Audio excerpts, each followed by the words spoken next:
Hi guys, welcome back to my channel. Today I'll be making Korean Japanese curry in my Instant Pot.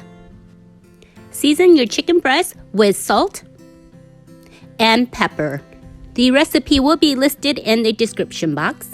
Once you season your chicken breast with salt and pepper, all you need to do is mix them together until they're well combined and then set it to the side. Make sure your Instant Pot is on saute because we're going to saute the onions, garlic, and chicken breasts.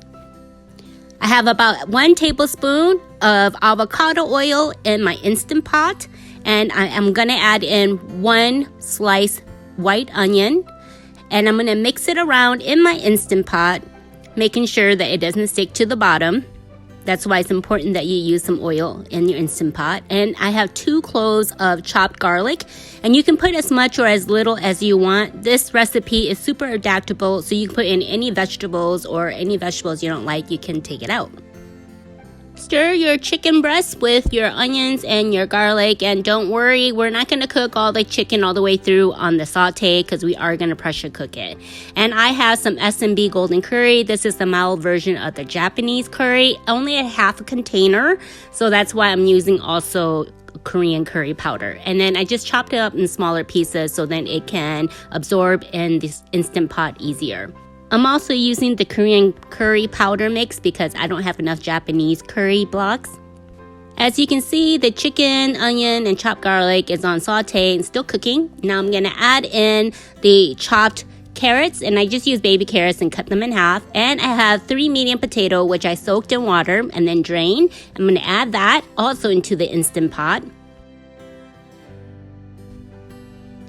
And then I'm going to fill the Instant Pot with some chicken broth. And you can use water if you like, but I just think this gives it better flavor. And this is a 32-ounce box. Depending on how much gravy you want, you can put less or more. I'm going to reserve 1 cup so then I can mix it with the Korean curry. So then I can add it into the Instant Pot. And like I said, depend on how you like your gravy to be thick or not. That's how much water you put in. So I'm going to mix the Korean curry mix, and then all you have to do is add in the Japanese curry blocks. Make sure you tuck in the Japanese curry into the chicken broth. And I think next time what I would do is actually heat up some of the chicken broth and then just melt it first before I put in the Instant Pot. It's actually easier. And then put in the remaining of your Korean curry mix with the remaining of the chicken broth. And you're going to want to stir your Instant Pot, and then you're going to pressure cook it, and you're going to cook it under meat and stew, and then change it to 15 minutes so it can pressure cook. And make sure your Instant Pot is on seal.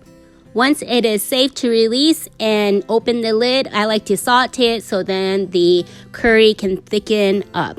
And curry actually tastes better as it sits, and it is delicious. I like to serve it with a side of rice.